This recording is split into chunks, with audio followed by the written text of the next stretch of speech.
دوستان سلام، روزتون بخیر. اگه شما شرایطی داره منزلتون یا محل کارتون یا جایی که نیاز به سیستم تهویه دارید، اگه شرایط نصب لوله کشی ندارید یا شرایط جایی ندارید که بخواید کندانس رو بذارید، بهترین گزینه براتون پورتابله که فقط یه خروجی برای هوای گرم لازم دارید شما و سیمش رو میزنید به برق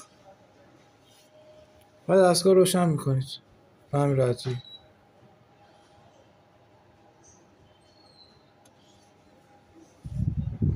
و از سرماش لذت میبرید.